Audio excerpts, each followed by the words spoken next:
things around the pot, James, and don't spare the horses.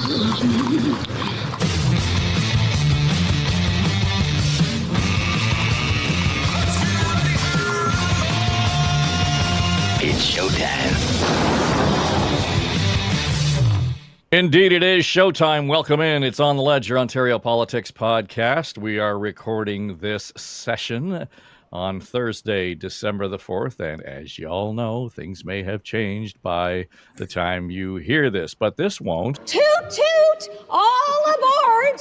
That's just going to be one of those running gags, I think, for the next couple of weeks. Anyway, let's get around the table quickly here. Keith Leslie is here, political analyst from CHTV in Hamilton. John Wright is the CEO at Canada Pulse Insights. Tim Hudak, the partner at Council Public Affairs, former leader of the provincial Tories, and Kathleen Wynne, former Premier of Ontario, out this morning from... now, you said you had to drop the dogs off. Where do you drop them off?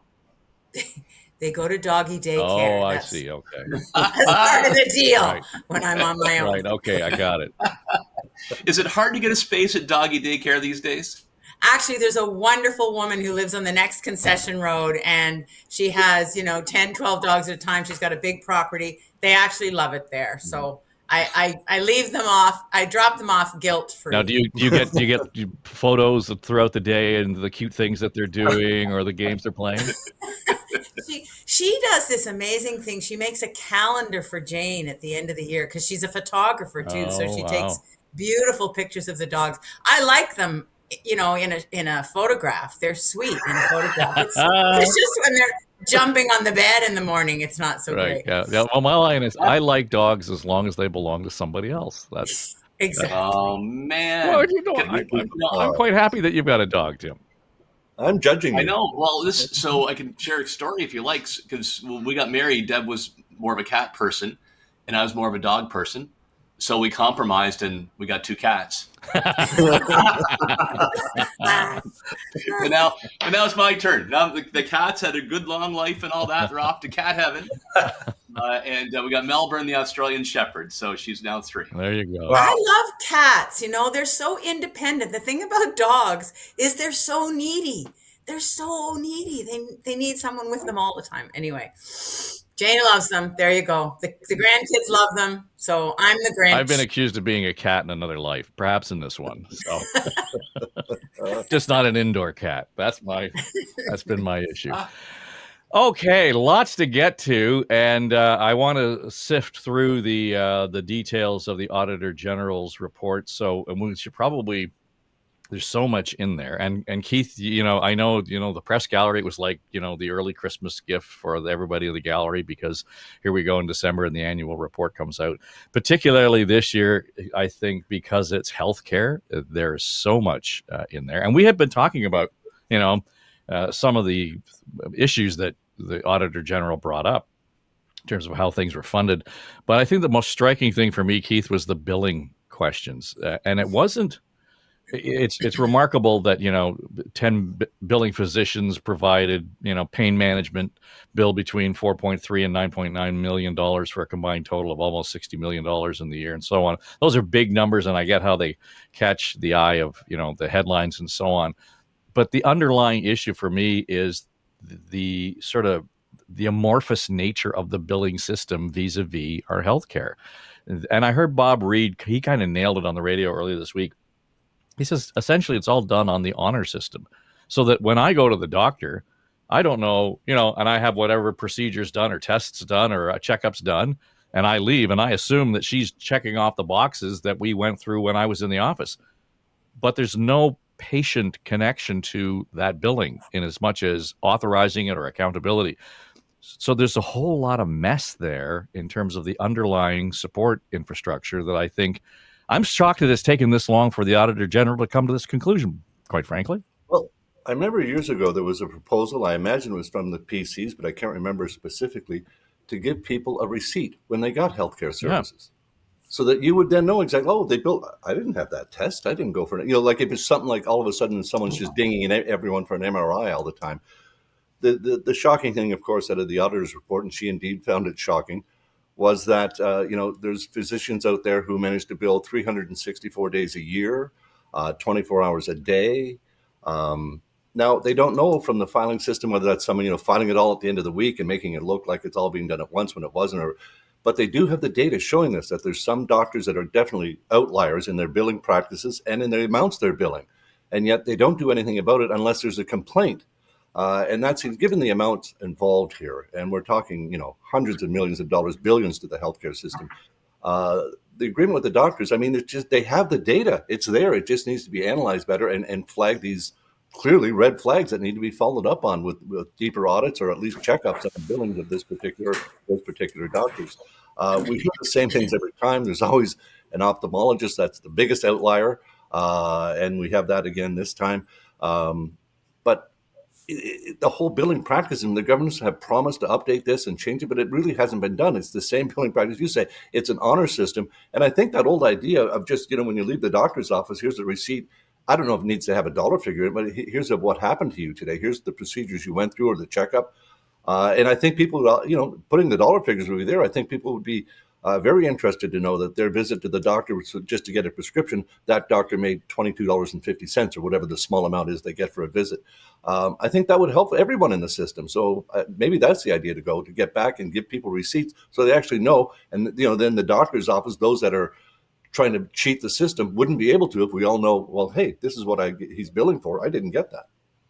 To be fair, we don't know that anybody's cheating the system. The system just isn't really consistent, John. The guy came to clean our furnace there last week, and he had a list of things. I did this, I did this, I did this, I did this. And then I signed it before I paid him. We're doing it to clean the furnace. We should surely be able to do that when we make a regular visit to the doctor. I suppose. I guess I see this report a little bit differently. It kind of landed with a thud.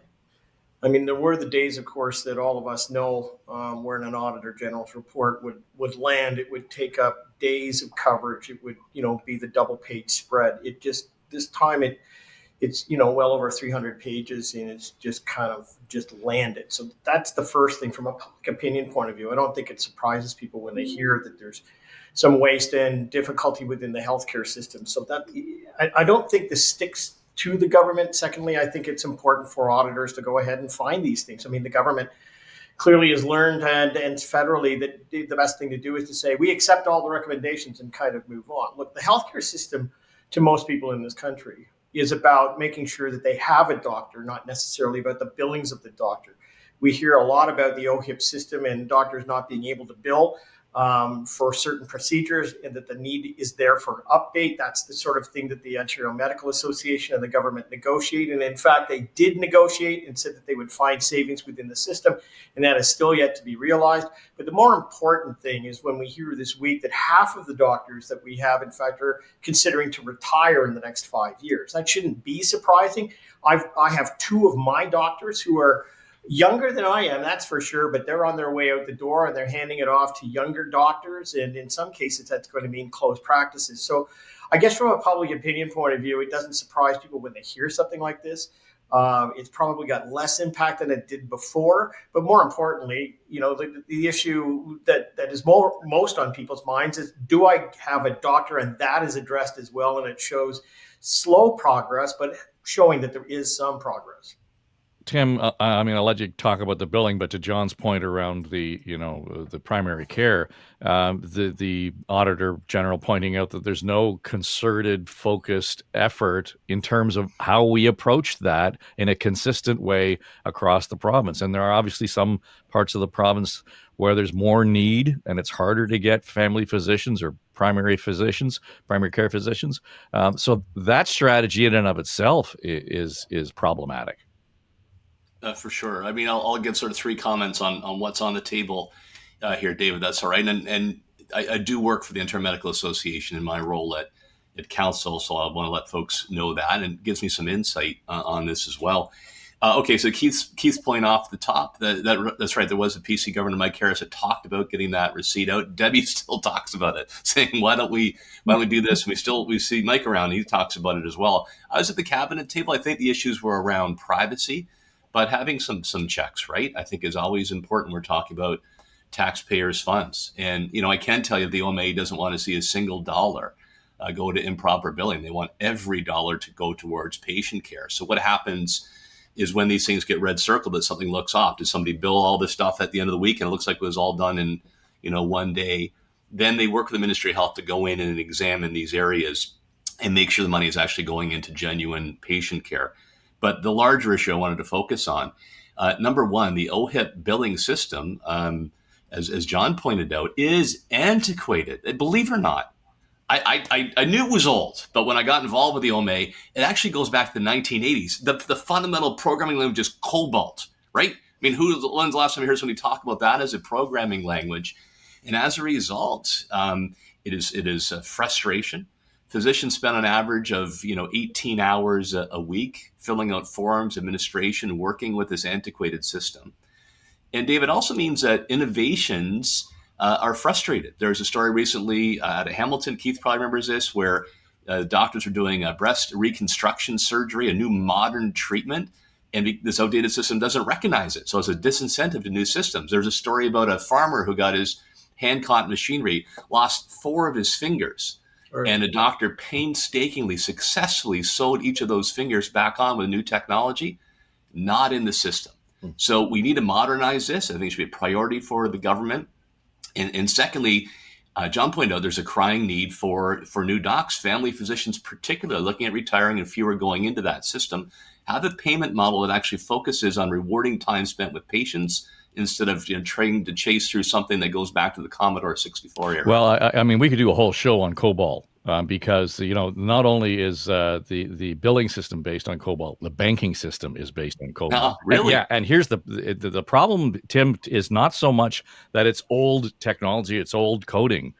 It's old guys and old women who only know how to speak the language. They don't teach COBOL in universities anymore. And the foundation of our financial systems are based on COBOL. The foundation of our healthcare system is based on COBOL.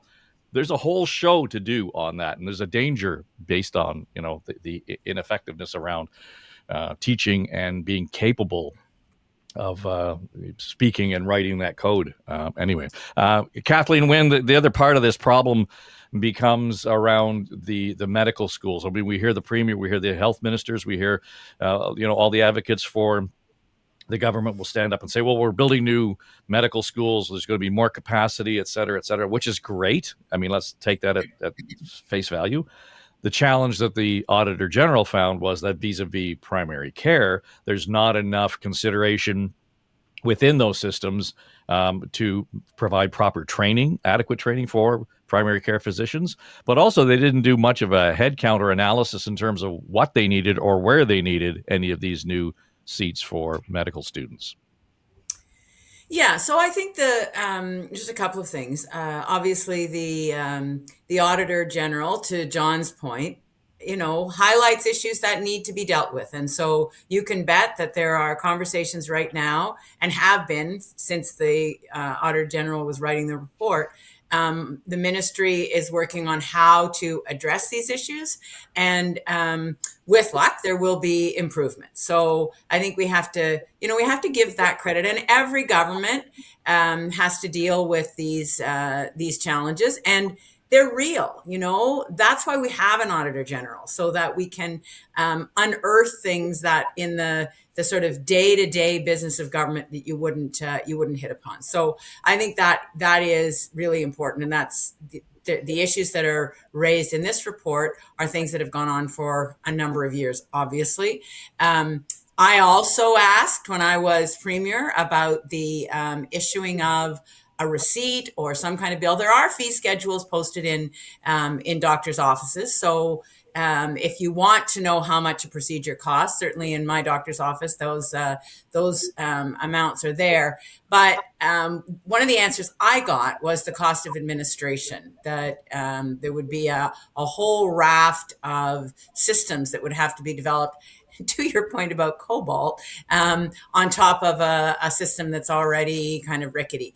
So I just a sidebar, my dad is looking down from wherever he is in the afterlife, and he's saying, I told you so, because one of the things he said when he was on the Queen's Park lawn in 1986 or whatever the year was, he said, patients and doctors are going to lose. It's not that he was against OHIP. He wasn't against, he was for OHIP and he was against extra billing, but he did think that there needed to be a connection between the patient and the doctor. And that's what a bill gives us. And that's kind of what we're talking about, trying to reverse engineer. Anyway, the last thing I will say is that the issue around primary care, and Tim, you know this if you're working with the OMA, there's an ongoing challenge in terms of the status of family docs, in terms of remuneration and status and, prestige.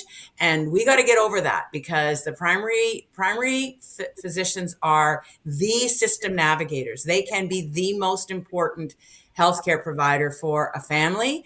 And specialists, yes, God love them, but the family docs deserve the support of the system. And that's not always the case within the OMA. We had real challenges dealing with the OMA when we were trying to, revise the fee schedule. And there wasn't necessarily the support for family docs that there should have been. So let me ask you then, Kathleen Wynne, when we look at this is not necessarily healthcare, got lumped into healthcare, but I think it's more of a procurement issue around the PPE, the personal protection equipment, that, we're writing off, $1.4 billion since 2021. And to me, as soon as I heard that, I thought, well, that's just mismanaging the supply, if rather than putting it into the system before it expires or whatever. But I heard, the critics saying the problem is that what we're buying is not up to standard to begin with for what we need in the hospital. So even if we wanted to roll it in as supply in the hospital, it wouldn't be useful. Yeah, so this has got to be sorted out. I don't know if you guys remember the day. I remember it because at the pit of my stomach when we started into COVID and the media reported on all the PPE that had expired. That was on my watch. And I remember that day thinking, how the hell did we miss this? How did we not know? How was the reporting loop not there that we would know that this supply was expiring? So that happened, and now we're in a situation where the PPE is being disposed of because it's expiring and it's not getting out into the system. But honestly, it feels like two sides of the same problem, which is there isn't enough oversight on how much is being purchased, what the need is, dispensing it to the system, and then making sure that whatever we have in storage doesn't expire. So I think it's a good thing that the Auditor General shone a light on this, Dave. I think we just need to figure out how to buy enough that we can use it, get it out to people, and not let it expire. Yeah, Tim, it's, somebody will say, well, it's only $1.4 billion in the drop in the bucket. But, $1.4 billion here, $1.4 billion there, you're starting to talk serious money. Yeah, for sure. And especially in light of what we just came through.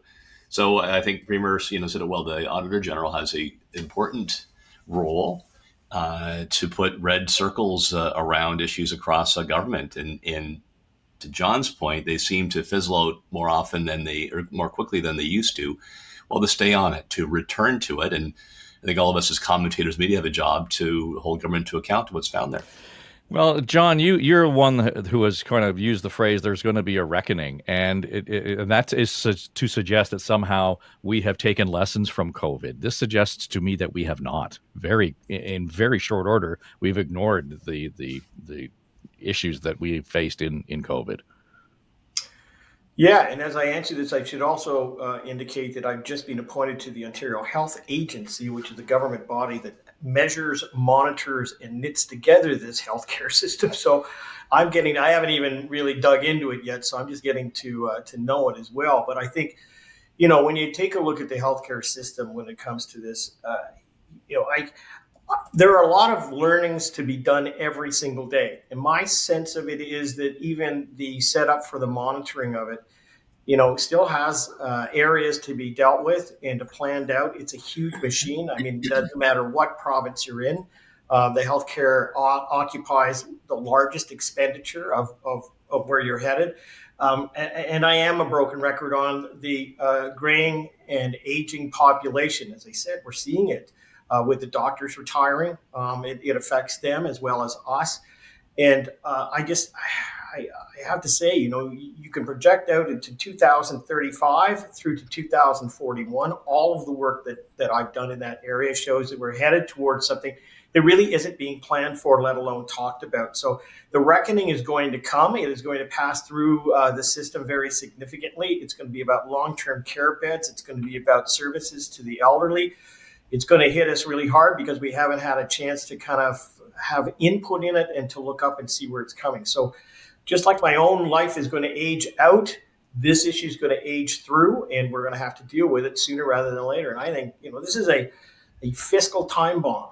I think everyone on this panel who's been in public policy or in the media would agree with me. It is a thermal nuclear time bomb that's going to hit all levels of government, and it's going to be an all society issue. And we just don't seem to be planning for it at all. Well, and we kind of made that point last week, Keith, when we talked about, spending and where we are spending our money. It's not a new story. It's not a new song. We keep hearing it over and over and over again. So what does it take for us to get to a point where, we take heed and we actually pay attention to what John's saying? I don't know. I really, truly don't know. You talked about how we haven't learned lessons from COVID. I'll go back further. We didn't learn from SARS, which should have taught us a whole lot of lessons for COVID. We should have been much better prepared with personal protective equipment, with the way these things are dealt with publicly, how we communicate with the public. I am not encouraged that we're going to learn anything going forward. The fact that we're buying all this protective equipment, we contracted for billions of dollars worth of it, and we didn't specify that we needed N95 masks, that they can't be just the commercial masks that aren't good, a painter might use or whatever the heck we're buying. It seems ludicrous that we aren't buying something that can be then distributed to the hospitals and then refreshed as they expire and go. I mean, this seems logical and simple enough to set up. Maybe we need a new computer system, but this seems something that, people looking at this system could easily figure out and handle. The whole reason behind all of this is to be prepared, to learn the lessons that we should have learned. And Dave, I think you're right. We haven't learned from COVID. We certainly didn't learn from SARS. And the projections that John talks about are very, very scary, but they're also very real. He's not wrong in what all of us understand what we're facing here, but the public policy aspect of it does not seem to be addressed. Yes, the government is building more long-term care homes. That's not the issue. They're basically replacing what we need right now. There's bigger issues to come, and it's going to hit the healthcare system very, very hard. And I suspect governments, certainly the provinces, unless the feds decide they're going to pony up a lot more percentage-wise share of the healthcare budget, provinces are going to have to look at healthcare fees again, some sort of OHIP fee or premium. They won't want to call it a tax, but that's the only way we're going to be able to afford that coming, I think John called it an apocalypse, nuclear detonation of the aging healthcare system, or the aging population hitting the healthcare system all at one time. Well, Dave, can I just comment on the learnings? Because I would suggest that we collectively, we sort of selectively learn from these things. So when we talk about SARS, Keith, there are way more secure infection secure rooms in hospitals. I mean, it's one of the questions that we asked when I asked when I became premier, and I had tours of hospitals. So there is technology that was developed and there's infrastructure that was built as a result of SARS to keep infection from spreading in hospitals. I would suggest that this government has kind of hyper-corrected on a lesson that was learned during COVID. They're throwing out the PPE that has expired because we learned that it expires and that we didn't have enough on hand during COVID. It's just that we don't seem to learn systematically, and we don't seem to be able to do a kind of holistic reset after these crises. And while we learn some things, we just don't learn all of them. So, I mean, maybe that's just the human condition and we have to keep correcting as we go along. But I would say, thank goodness we've got a conversation with the Auditor General, no matter what the government stripe, so that we can at least fill in the gaps when we know about them. Well, John, we should all be satisfied then, because the government said, well, we're going to accept all these recommendations and we're just going to move on if everything's fixed. Well, you know what? That seems to be the way with almost every government over the last number of years, no matter at federal level, provincial level, or across the country. It's the best way to get the heat off, The question is whether over time those recommendations are implemented. And we often see where that's the case with most governments completing, let's say, 70 or 80% of them, and things also, kind of hang over. We also take a look at what point in time the Auditor General has addressed and the sort of things that they have addressed. And some of these things take time. Yes, people are lined up to get doctors. That's not going to be solved within the next year, 2, 3, 4, or 5 years completely. It's always going to be churning, especially if you're losing doctors. So this is a system which is in motion all of the time.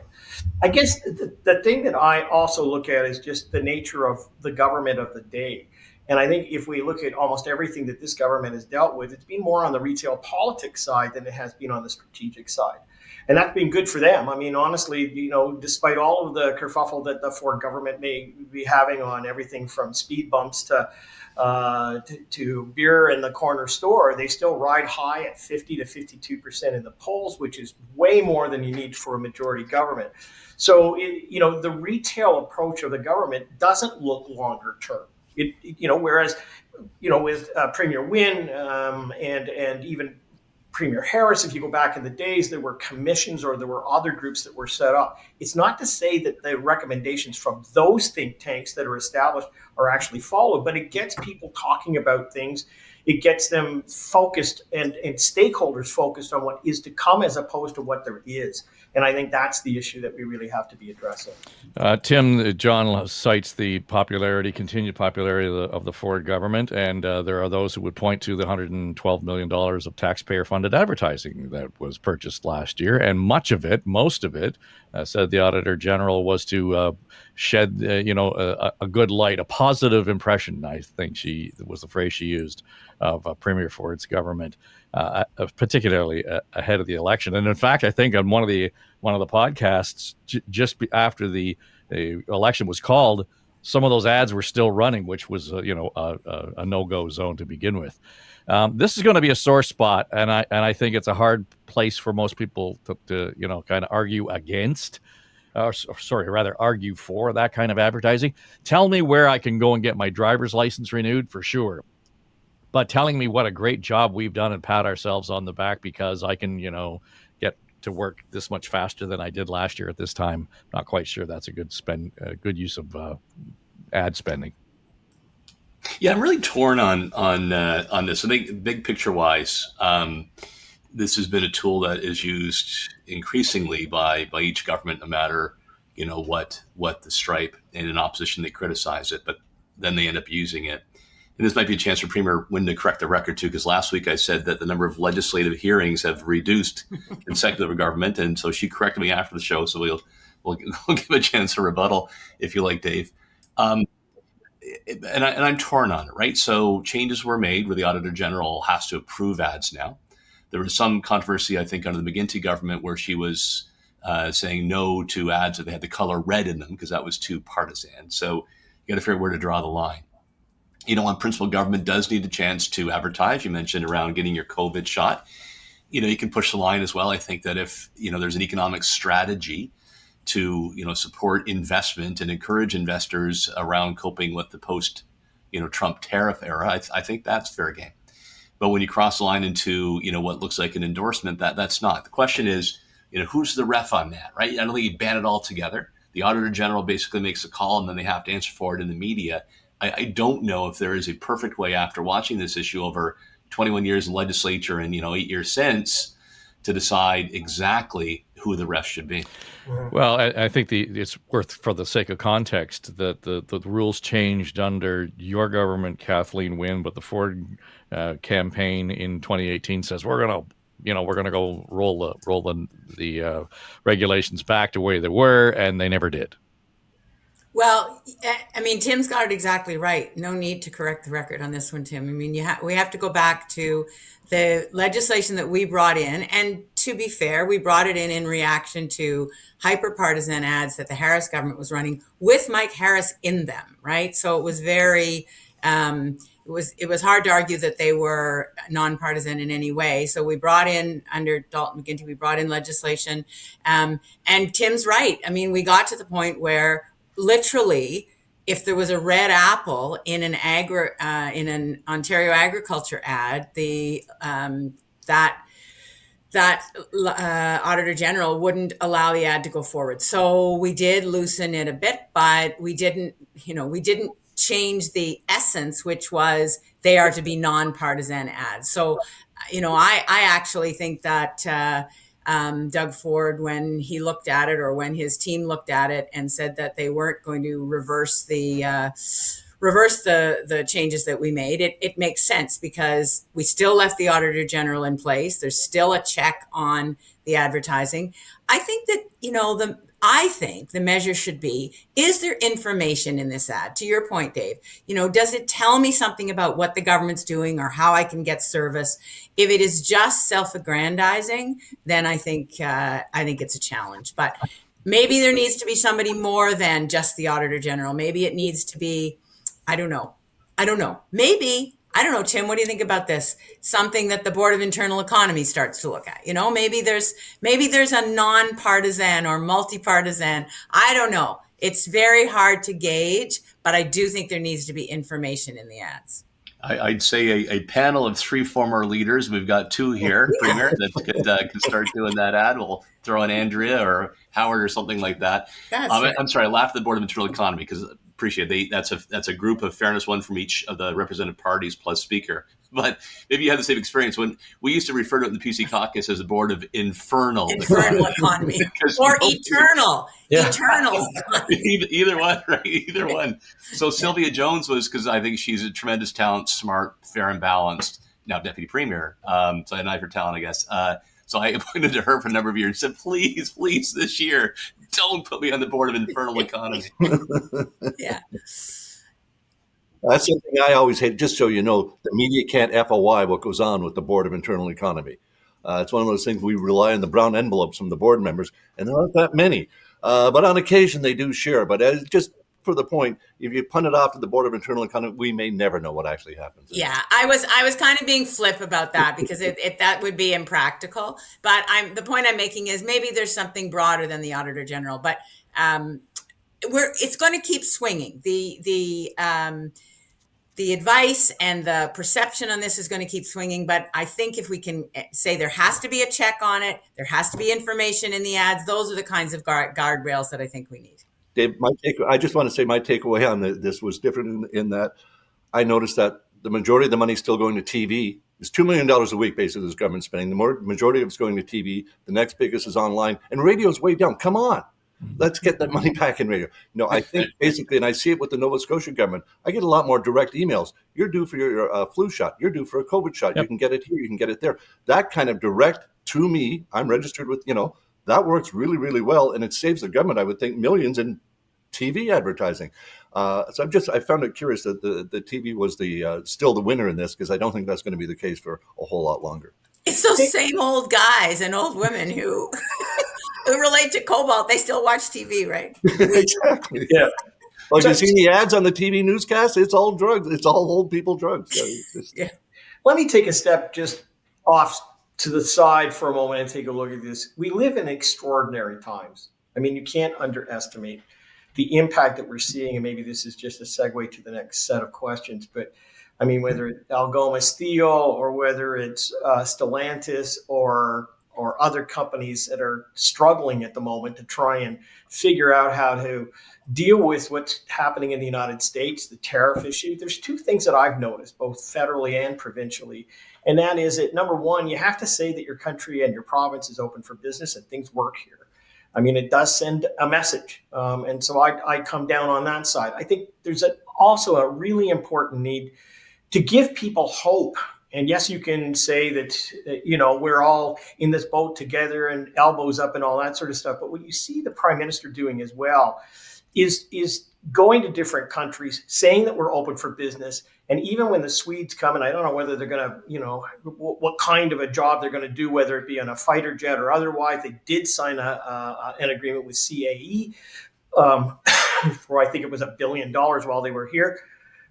But I detect overall that this country needs to be assured by its leaders that we're holding it together. So again, I'm not going to comment on the specific nature of this, but in terms of advertising, sometimes it's about saying we're open for business, that we're working through these things, that we are actually doing what we can to make sure that the economy is building and moving ahead. And maybe that flies in the face of those who would say that, there should be non-partisan ads. On the other hand, we live in an age where people need to have hope. And I would just point out that in the last month alone, in the last 2 months alone, the sense of the future of the country has gone up from a pessimistic 33% up to 37%. And you say, oh my gosh, that doesn't sound like much. When you're doing public opinion and that's a bounce, given what we're dealing with on the economy, up 7 points, that's pretty significant. So people need to know across this country that they can continue on and the governments are actually doing things to make sure that they've got jobs and put food on the table. Well, the irony may be to that point, John, is that the most popular ad that was not included in that $112 million that made most Canadians feel good was the Ronald Reagan ad that played in the United States. So, I'd approve that right one. there you go. Tim, I'm not sure that there's a lot to discuss or debate around this, but I wanted your take based on your experience at ORIA, the Ford government firing the entire Ricoh board this week, Real Estate Council of Ontario getting caught up in the IPRO Realty scandal. That just, again, to go back to, it sounds like it took perhaps longer than I would have expected for the government to take action on that, considering that crap hit the fan back in August. So I'll defend the minister's choices here, right? There was a full investigation that he actually ordered expanded by a respected law firm, Denton's, into exactly what happened, and also to look at Ricoh, the regulator for real estate sales in the province, and those that are involved in real estate, where there's systemic issues as well. Report comes back, reviews it. And then I think from a jurisprudence point of view, gave Ricoh a chance to respond. So I think that process was right, but he made the right move. So why is this interesting? I wrote about this a month or so ago when this was all moving through the wash, and I'll do it again. This is the first time that any of these administrative authorities, they were created under the Harris government. I voted for them. I was minister responsible for them and have worked with them in my job at ORIA. It's the first time that an administrator was actually sent in and the board disbanded. So in 30 years, that had never happened before. Why did that happen? Well, number one, this was probably the largest real estate scandal in recent history, where the regulator had tunnel vision and let off the hook a major brokerage that lost up to $10 million in trust funds. And trust funds are sacred. This is the money you put down as a deposit when you're buying a home. You trust it's going to be there when you close the deal. So that is a cardinal sin. And number two, there was dysfunction within Ricoh, where they had siloed their oversight and were not really watching the registrar, right? There should be oversight there. Third, the board didn't say, hey, something seems funny here, and go to the ministry at least for advice or other regulators. And fourth and finally, you saw a cacophony of those that are regulated, whether that's real estate boards, brokerages, the lawyers that are involved, like every single stakeholder, Dave said, blow them up. That there are systemic, deep problems in something that is so important to the function of our economy and fairness for buyers and sellers. All of those that perfect storm came together.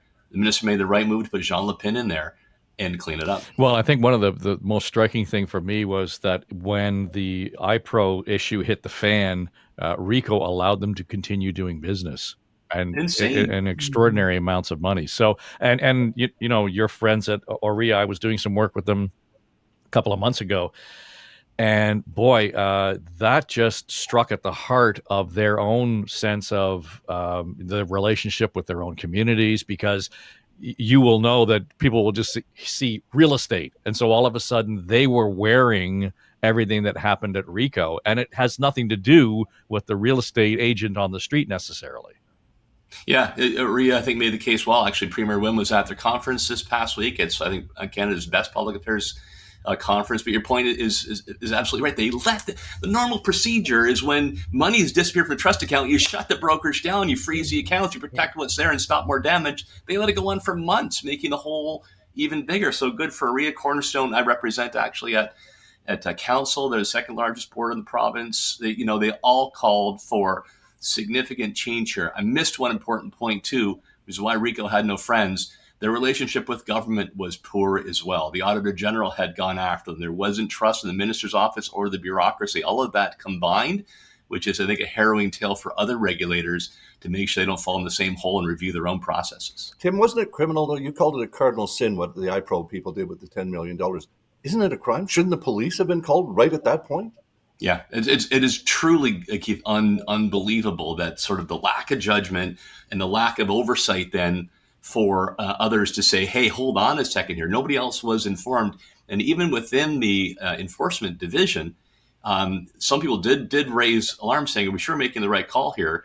They weren't listened to, nor was there a whistleblower process to help them say, hey, this is badly awry. Thankfully, now the OPP has been called in, right? It is being investigated. They'll see if there's criminal charges come out of this. But basically, the sad reality is $10 million disappeared, and it looked like the regulator who's in charge of stomping this stuff out was driving the getaway car. Yeah, so it'll be curious to see how that plays out. I mean, trying to sort through that and get the credibility and the regulatory issues back on track is going to be one thing. But again, I still think it sort of strikes deep at the industry in and of itself, and it's undeserved.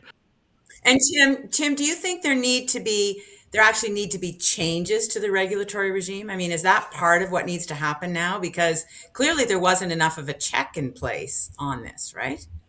For sure. I think this is an important step for the minister of the government to take, say, okay, these fissures that occurred here and were identified, some of them, not all, but some by the auditor. How broad-based is that among these administrative authorities that, regulate anything from auto sales to propane sales to, one call, wires and sewers and all that's under the ground. They play an important role in ensuring that these systems are in place, there's the right checks and balances, and that we have high quality.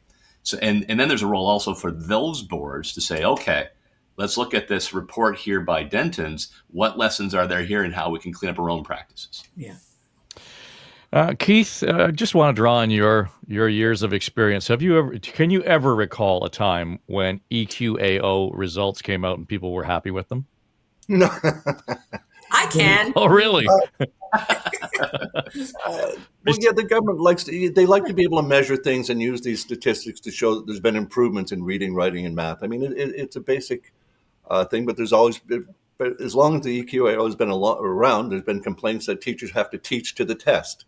And I don't know the actual, I'm not in the classroom, but I'm not involved in the education system enough to know how this actually spells out. I mean, I just don't have the knowledge and the experience in here. But those figures, no, governments are usually quite happy with those figures, or they'll identify, clearly we need to do work in math at the grade 7 level or whatever.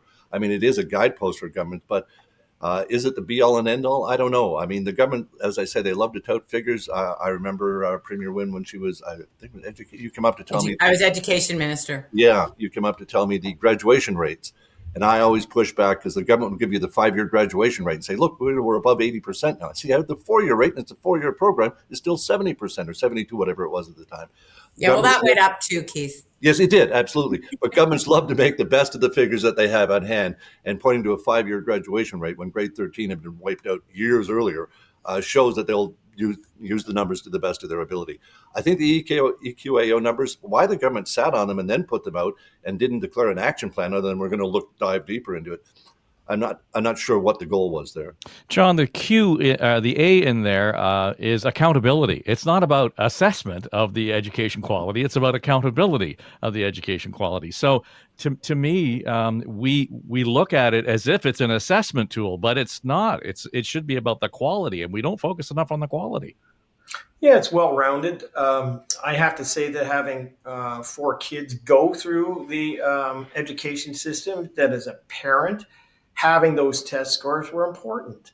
I mean, if you can't measure it, you can't model it, right? Like you got to figure out how it's done. But it has to have some kind of continual review process. I also looked at this and said, we've also had a significant influx of immigration. And you can't discount that, where kids are coming from other countries. They may be illiterate in certain things. God knows I had a hard grasp of trying to get math, in grade 10 to grade 13, let alone some kid coming through from another country with a different language.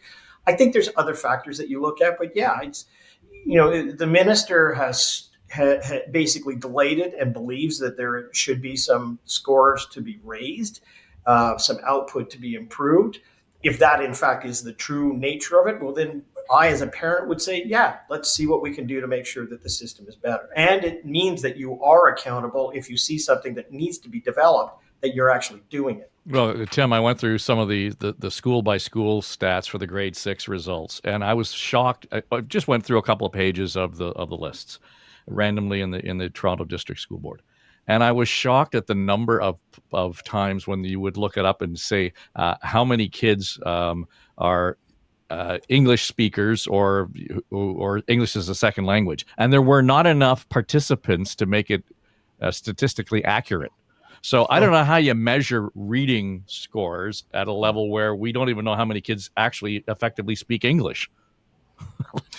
Well, look, I think John Wright made the right points there. It is important to measure, and then with those measurements to make the right decisions to incentivize improvements in the system, and then to examine where that doesn't happen. And no test is perfect, Dave. I guess if we get to the pearly gates, St. Peter may have perfected the test by then. I hope he's lenient. It's better to have some system than none. And, I voted for this. I support the concept. You can always hone it, but it's much better than the blank information we get about our schools, our school boards, Catholic versus public versus French, than before this was brought in. And I, as a parent, right now, one in elementary school, one who's gone through the entire system, I do worry about declining quality of education. So it's also important to measure how do we do against other provinces and competitive jurisdictions. And sadly, Ontario is on a trend where we're falling behind other nations. Yeah, I guess so. I just don't see any there, Kathleen, in terms of what. Again, we go back to what did we learn from this experience, and this has been the same songbook for years. Few variations in the lyric, but it's the same tune. So, a couple of things on this. So, the test scores actually went up this year. So, the government, pretty much across the board, a small amount, and you can argue that they, in absolute terms, there aren't enough kids at the provincial standard, which is around a B in particularly in math. But the minister could have come out and said, look, we've been through COVID and the test scores are up a bit and we're focusing on these areas. Could have done that. Did not do that. When the test scores were going up more precipitously was in the years when Gerard Kennedy and then we were the education ministers, and there were a lot of resources being targeted, particularly at schools where kids were struggling, and there was a lot of professional development and a lot of peer-to-peer sharing of resources. There was a lot of professional best practices. There were a lot of professional best practices being shared. So there was a very concerted effort, particularly in the schools where kids were not achieving up to the standard. So to your point about was there ever a time when the test scores were going up? Yeah, there was. That support has petered off over the years. And I think, so two things. I think what is happening right now is that those supports are not in place. There has been, for example, math curriculum that has been introduced without a lot of professional development, without a lot of time between it being introduced and the teachers being expected to teach it. And there are some online modules that the teachers are supposed to learn from, but they need more than that. They need more support. They need release time to actually work with their peers, to work with experts. That's not happening. So I think that if this panel is put in place, I would hope that some of that advice would come back to the government, that you need to put in place the supports for the teachers to actually learn the curriculum, especially because elementary teachers are generalists, right? They are not specialists. And so particularly math, a lot of elementary teachers are not comfortable teaching math, and they're certainly not comfortable teaching a new math curriculum without time. The second thing I would say is I wondered why the minister was withholding these test scores. I think this is part of a bigger strategy. This government, you heard him in the announcement talking about, putting some of the blame on the trustees. This is a play to build the bigger case for we've got to get rid of school boards. I think the minister's getting ready to make an announcement within the next couple of months, I don't know, that is going to seriously change the way education is governed in this province. And I think this is one of the building blocks in that. And he was putting together a plan. I just go back to what I said originally. He could have played this a completely different way because the test scores are up, and he could have said, we're going to put some more supports in place to get these ones up. But he didn't do that. I think he really, he wants this to be continue to be a blame game, and we'll see who these people are who he puts in place to review. I said on the radio this morning that I'm not against a review. I think that I actually think we need a review and a reset of education in general, but it depends what the terms of reference are and whether they're able to look at the resources that teachers have and so on, or whether it's just a way to further blame school boards. John, what's the political jeopardy for a government that says, okay, we're going to get out of the blame game, and all of a sudden you're at the center of that target then, aren't you? Who, the government? Yeah. Is? I mean, if they go ahead and say we're going to take complete control of the education system, is there no, I would think that there's a considerable amount of political risk there. Exactly. They haven't thought that piece through. Yeah, it does, because every time something goes wrong, the fingers point up and over what used to be a trench line, right? Mm-hmm. So they have to be careful about that. But the other thing is that when you look at the public opinion environment, it has been for years now open to making major changes at that level of school board trustee. We not only have a situation where on a practical political point of view, that there have been indiscretions made, whether they go on trips or spend money for these sort of things. And that makes it into the public domain, and that's what people think about. But I have to go back to what I said before. When I've had 4 kids go through the education system here, did I ever meet with my trustee? Never once. Never. It was, in fact, the only time I saw my trustee is when they handed out a diploma to my kids to graduate. Most of the time, or all of the time, it was either to the teacher or to the principal. So there's a disconnect in terms of the practicality of what a trustee does. If a trustee is supposed to be there to manage the public system and its money, to ensure that level of accountability, then they're doing a pretty lousy job at it from a public perception point of view, and they've opened the door to it. So I agree with you. It's going to leave the government more vulnerable if it takes it over. On the other hand, the trustees have not done much of a favor to themselves in terms of how they've actually governed their role within the education system. Well, we managed to get through the whole hour, and we didn't talk about the skills development fund, but Toot toot, all aboard! There you go. That will be very useful in the coming weeks, I think, as we continue on. All right, let's leave it there for this week. John Wright, Tim Hudak, Keith Leslie, Kathleen Wynne, thank you all. And for those of you who are watching or listening on YouTube, plenty to listen to the show on the RSS feed on YouTube as well, so you can do that. But otherwise, it's on Apple and Spotify and iHeart. So make sure you hit the subscribe button, follow us, and you'll get notifications as soon as the next episode is available. And if you like it, say so. And if you really like it, share it. All right, that'll do it for us. It's On the Ledge, your Ontario Politics podcast. I'm Dave Trafford. Enjoy your weekend. Pay no attention to that.